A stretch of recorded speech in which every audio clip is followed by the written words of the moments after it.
Assalamualaikum warahmatullahi wabarakatuh. Perkenalkan, nama saya Siti Mujudalipah dari kelas 10 IPS 4. Saya akan menceritakan hikayat si miskin. Disimak videonya ya. Alkisah. Pada zaman dahulu kala, diceritakan ada sepasang suami istri yang sangat miskin. Mereka mencari makan sampai ke sebuah negeri antah berantah yang dipimpin oleh seorang raja yang masyhur namanya. Dialah Maharaja Indradewa. Maka, sesampainya di negeri antah berantah, sepasang suami istri miskin itu, sambil menahan perutnya yang dililit lapar, mereka mengais-ngais mencari sisa makanan di tempat sampah, di halaman luar istana Maharaja Indradewa. Orang-orang yang melihat pengemis tua dengan pakaian compang-camping dan buruk rupa itu menjadi ramai seketika. Mereka mengejek dan menertawai tingkah laku kedua pengemis yang sedang mengais-ngais sampah mencari sisa makanan. Bahkan, ada yang sampai melempari dengan batu dan ranting kayu. Sementara itu, di balai pertemuan, Maharaja Indradewa yang sedang mengadakan pertemuan dengan para menteri, hulu balang, dan para prajurit kerajaan mendengar ada suara riuh di halaman luar istana. "Ada apakah ramai-ramai di luar itu?" tanya Baginda. Lalu kepada seorang prajurit, ia perintahkan untuk segera meninjau keluar istana. "Ampun Baginda, di luar istana terjadi keramaian disebabkan oleh banyak orang yang mengolok-olok sepasang pengemis miskin yang mengais-ngais sampah mencari sisa makanan." "Usir mereka, jangan membuat onar di halaman istanaku," perintah Baginda. "Siap Baginda." Sang prajurit segera meninggalkan ruang pertemuan dan bergegas mendatangi orang-orang yang sedang mengolok-olok sepasang pengemis dengan melempari batu dan ranting kayu. Mereka ingin mengusir sepasang pengemis miskin itu agar pergi menjauh dari kampung mereka karena tubuhnya kotor dan bau, serta pakaian mereka yang compang-camping itu rasa tak sedap dipandang mata. Suami istri pengemis itu dengan tubuh gemetaran menahan lapar, cepat-cepat berusaha pergi. Sang suami berusaha melindungi istrinya agar tak terkena lemparan batu dari orang-orang yang tak menyukai kedatangan mereka ke negeri antah berantah itu. Lemparan-lemparan batu itu, beberapa ada yang mengenai badan dan kepalanya, meninggalkan luka sampai berdarah. Sembari menahan lapar, perjalanan tertatih-tatih menuju ke hutan mencari tempat untuk berlindung. Dengan hati was-was, karena takut dimangsa binatang buas, malam itu si miskin tidur di pinggir hutan. Keesokan harinya, ketika mereka terbangun dari tidur, rasa lapar sudah teramat sangat melilit perut. Maka pergilah sang suami mencari rezeki. Akan tetapi, begitu ia sampai ke dekat kampung, orang-orang langsung mengusirnya dengan sambitan kayu dan lemparan batu. Maka, si miskin itu pun lari, ia menuju ke pasar. Akan tetapi, begitu ia sampai di pasar, orang-orang yang melihatnya, segera ia hadang dengan lontaran batu, bahkan ada yang memukulnya dengan kayu. Maka larilah si miskin terbirit-birit sambil menahan sakit terkena lemparan batu. Sementara rasa lapar kian menyengat perutnya. Hampir mati rasanya ketika kemudian ia sampai di suatu tempat di mana orang-orang bisa membuang sampah. Berhentilah ia di sana dengan tubuh yang gemetaran. Segeralah ia mengais-ngais sampah, mencari sesuatu yang layak untuk dimakan. Sampai akhirnya, di dalam tumpukan sampah itu, ia menemukan ketupat basi dan sekerat tebu.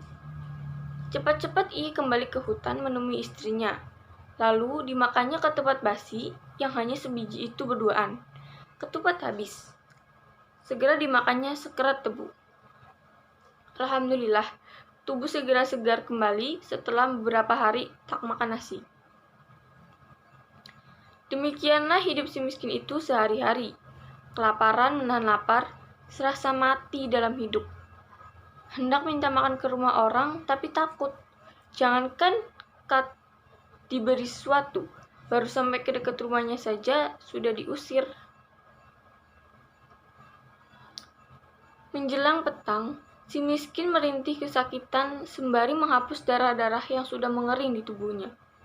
Setelah itu, ia tertidur bersama sang istri dalam pelukannya. Pagi hari, ketika ia terbangun dari tidurnya, ia berkata kepada istrinya, "Istriku, sakit sekali rasanya badanku ini." Tanpa disadari, air matanya jatuh menetes. Sang istri yang melihat hal itu menjadi iba hatinya akan penderitaan suami tercinta. Sambil berusaha menahan air matanya, segera ia pergi mencari dedaunan muda di sekitarnya.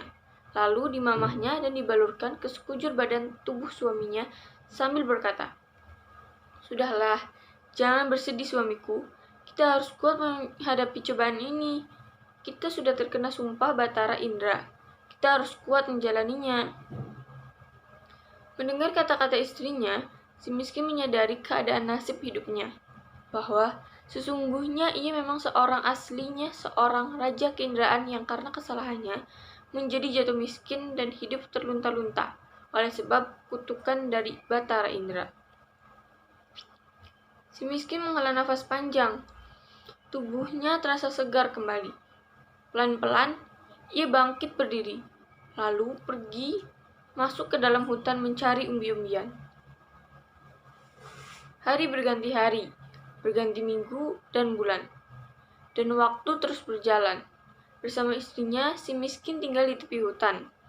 Sudah menjadi kehendak yang maha kuasa, istri si miskin hamil 3 bulan. Sehari-hari, ia menangis, ingin makan buah mangga yang ada di taman raja. Ia merengek-rengek kepada suaminya agar mau mengambil buah mangga itu. Tentu saja si miskin jadi bingung tiada terkira. Sambil berkata, "Ayolah istriku, apakah engkau hendak membunuhku? Permintaanmu sungguh tak masuk di akal. Bukankah kau tahu? Jangankan mendekati istana raja, mendekati rumah orang-orang di kampung saja, kita sudah diusir, dilempari batu dan kayu." Setelah didengar oleh istrinya apa kata suaminya, maka makin sedih hatinya, makin menjadi rengek tangisnya. Si miskin merasa nelangsa, mendengar tangis istrinya, hatinya terasa disayat sembilu. Dalam hati, ia bertekad untuk tak akan mengecewakan istrinya.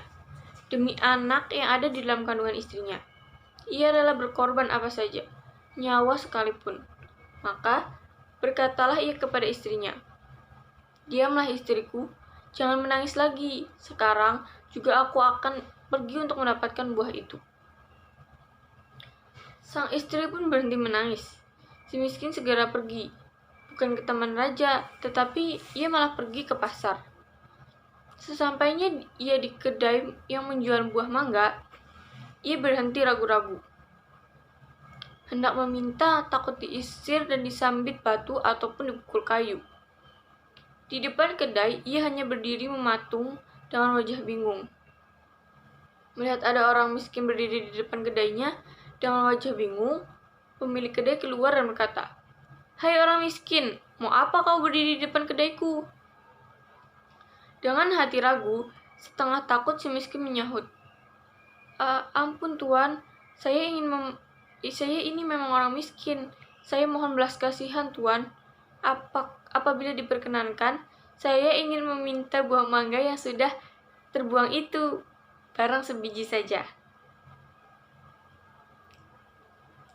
Mendengar permintaan si miskin itu, tak hanya pemilik kedai buah mangga yang merasa kasihan, tetapi para pedagang yang ada di sekitar kedai penjual mangga itu hancur rasa hatinya. Maka, ada yang memberinya buah mangga segar, buah-buahan lainnya, nasi, kue, bahkan ada pula yang memberinya pakaian. Tentu saja si miskin menjadi terheran-heran atas kebaikan orang-orang di pasar itu. Dulu, jangankan memberi, baru saja ia mendekati pasar, orang-orang sudah mengusirnya dan melempari batu dan kayu. Akan tetapi, si miskin sudah tak mampu lagi berpikir. Saking gembira hatinya, menerima pemberian orang-orang pasar itu, ia segera kembali pulang menemui istrinya, lalu menyerahkan semua barang-barang bawaannya dengan gembira pada sang istri. "Istriku, lihat apa yang kubawakan untukmu. Tak hanya buah mangga, tetapi juga buah-buahan segar, kue, dan pakaian. Ini untukmu semuanya," katanya. Si miskin juga menceritakan kepada istrinya bahwa apa yang dia bawa itu adalah pemberian orang-orang di pasar. Usai si miskin bercerita, sang istri bukannya merasa senang, tetapi malah menangis. Ia tak mau menerima buah mangga pemberian suaminya. Tentu saja si miskin menjadi kesal hatinya. Tetapi ia mencoba bersabar untuk mendengar keluhan istrinya yang sedang hamil muda itu. Jangan sedih dan menetap istrinya memohon supaya suaminya mau meminta buah mangga yang ada di taman raja. "Suamiku, aku tak mau makan buah mangga dan buah-buahan lain serta kue yang kau bawa di pasar ini. Lebih baik aku mati saja. Aku hanya ingin makan buah mangga dari taman raja saja. Ini bukan mauku, tapi ini keinginan anak kita yang ada di dalam kandunganku. Tolonglah wahai suamiku, bagaimana caranya aku bisa makan buah mangga dari taman raja?" Si miskin tak ingin istrinya mati. Kalau istrinya mati, bagaimana dengan anak yang ada di dalam kandungannya? Repot kalau begini urusannya, pikir si miskin. Karena kasihan kepada istrinya, maka tanpa banyak berpikir lagi, segera ia balik badan dan pergi ke istana menghadap Baginda Raja Indradewa. Singkat cerita, sampailah si miskin ke hadapan Baginda Raja Indradewa tanpa menemui kesulitan. Baginda Raja yang ada pada saat itu sedang berkumpul dengan para menteri, prajurit, istana, heran dan bertanya, "Hai si miskin, mau apa kamu datang ke istana?" Si miskin langsung hatur sembah dan berkata, "Ampun tuanku, Baginda Raja, beribu-ribu ampun. Apabila diperkenankan, hamba yang miskin ini memohon agar kiranya boleh mengambil daun mangga yang sudah berjatuhan ke tanah itu, Baginda Raja." Baginda Raja Indradewa mengerutkan hatinya, merasa iba seketika. Maka bertanyalah Baginda Raja, "Hendak engkau apakan daun mangga itu?" "Untuk dimakan, Baginda," jawab si miskin dengan hati penuh harap. Bertambah iba hati Baginda Raja, maka segera diperintahkan seorang prajurit untuk memetik buah mangga yang ada di taman. "Ambilkan barang setangkai buah mangga dan berikan kepada si miskin ini," perintahnya. Prajurit segera melaksanakan perintah. Ia pergi memetik setangkai buah mangga, lalu diberikannya kepada si miskin yang segera menerimanya dengan hati sukacita. Ia mengucapkan terima kasih seraya menghatur sembah pada Baginda Raja. Pulanglah si miskin menenteng setangkai buah mangga untuk istri tercinta yang sedang hamil muda. Ketika sang istri melihat suaminya datang dan membawa setangkai buah mangga dari taman raja, betapa senang hatinya. Setangkai buah mangga ia terima dengan sukacita, lalu dimakannya. Seiring jalannya waktu, 3 bulan berikutnya, istri si miskin merengek kembali, ingin makan buah nangka yang ada di taman raja. Si miskin pusing 7 keliling. Baginda Raja Indradewa memang baik hati, tapi untuk bisa sampai ke pintu gerbang istana, ia harus melalui kampung-kampung yang mana orang-orang akan mengusirnya apabila melihat ia datang mendekati kampung. Tapi apa boleh buat, demi cintanya pada sang istri, demi sayangnya pada anak yang ada di dalam kandungan, ia siap melakukan apa saja sekalipun nyawa taruhannya. Maka berangkatlah ia menuju istana Baginda Raja Indradewa. "Mau apa lagi engkau datang ke istanaku, hei orang miskin?" tanya Baginda Raja Indradewa ketika si miskin datang lagi ke hadapannya. Sambil bersujud mengatur sembah, si miskin berkata, "Ampun tuanku, ampun beribu-ribu ampun. Hamba ingin meminta daun nangka yang telah gugur di taman paduka itu, sehelai saja." "Akan kau apakan dengan daun nangka itu?" "Untuk hamba makan, tuanku, Raja." Baginda Raja Indradewa segera memerintahkan seorang prajurit untuk memetik sebuah nangka dan memberikannya kepada si miskin. Tentu saja, si miskin menerimanya dengan sukacita. Ia lalu bersujud, mengatur sembah kepada baginda raja, mengaturkan terima kasih, lalu pamit pulang. Sesampainya di hadapan sang istri, buah naga segera diberikan. Betapa senangnya si miskin ketika melihat sang istri makan buah nangka dengan lahapnya. Ya, begitulah adanya. Selama istrinya hamil, banyak kemudahan ia dapatkan. Banyak kebaikan orang ia terima berupa makanan, pakaian, beras, dan segala barang lainnya. Agaknya memang sudah menjadi takdir Tuhan yang Maha Kuasa apabila kehidupan si miskin suami istri itu senantiasa diliputi bahagia semenjak sang istri mengandung.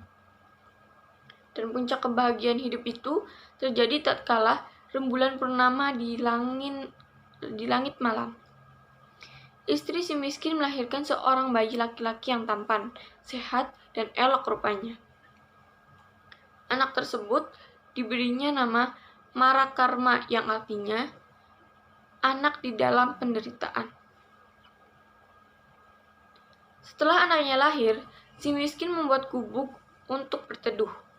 Ketika ia menggali lubang untuk memancangkan tiang, cangkulnya mengenai benda keras sampai mengeluarkan suara yang cukup nyaring. Ternyata, benda tersebut sebuah peti besi yang ketika berhasil ia buka, isinya penuh dengan emas, permata, dan sebuah topi mahkota yang berhias emas. Si miskin terpana, seakan tak percaya pada apa yang dilihatnya.